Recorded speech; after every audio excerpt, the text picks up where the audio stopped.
In the first part of our interview with new sporting and technical director designate Richard Garlick, we heard about the role Richard has played looking after the club's legal affairs.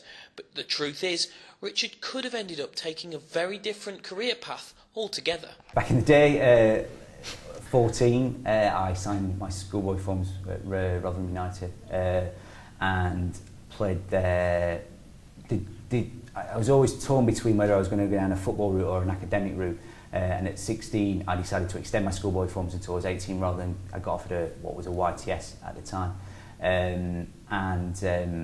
I realised probably when I was about halfway through 16, 17, getting towards 17 that I wasn't going to be good enough to get a professional contract. And I really enjoyed my football and I learnt a lot. I did 2 pre-seasons at Rotherham United. I saw the older pros, you know, how they conduct themselves, and just maybe being around that professional environment for sort of 3 or 4 years gave me an insight into what it was like. But then my path took a different route as I went off to university.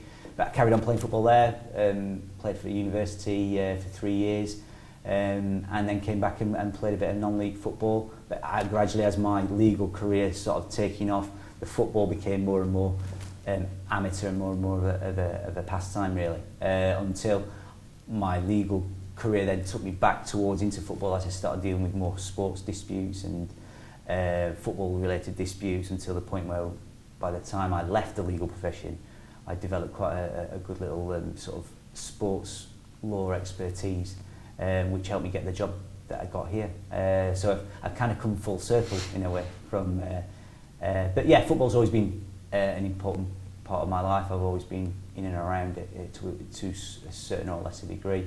I see this now as a coming full circle and coming back to something that I've always enjoyed when I was back in my early teens all the way through until I went to university. And of course, an important part of the job you've now taken is having a close relationship with the head coach. I think one of the most heard phrases from Roy Hodgson during a press conference was, "You'll have to ask Dan." So, how's Steve reacted to your appointment?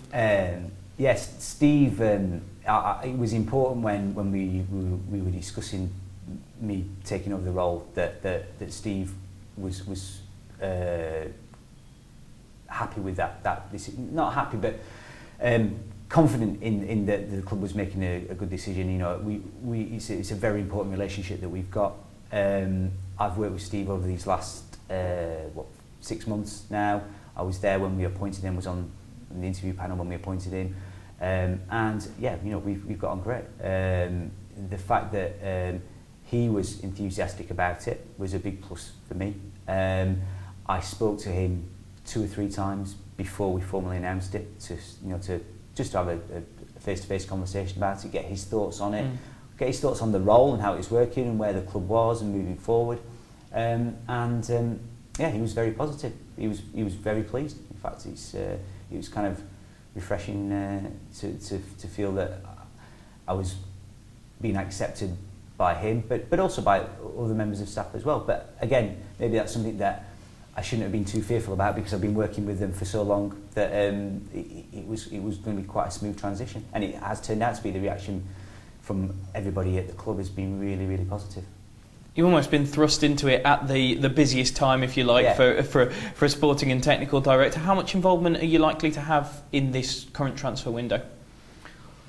Well, where we are at the moment with the squad, I think Steve's gone on record a number of times and said how strong the squad is, how he's happy with the squad, how he, you know, touch wood, without too many injuries, you know, this is a squad that should be more than capable of taking us through to the end of the season.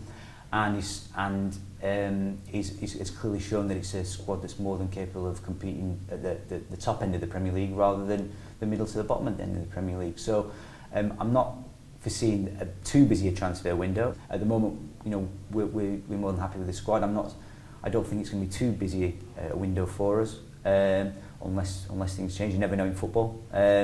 We've obviously got plans in place if we do need to dip into the transfer market or to get any players in, that we can. We've got the lists, the networks that have been set up long before I took over this job, that have been set up in place, and as you plan, you know, we were planning back in the summer for this window in terms of what we may or may not need to do. So I'm not anticipating too busy a transfer window. But if we do need to do anything, then it'll be a combination of myself and Dan working with the people that we've got here, and the chairman and the chief exec to make sure and Steve to make sure we get the right people in. But of course, besides their regular first teamers, the Baggies have a number of players coming through their ranks and now making their mark on loan in the Football League.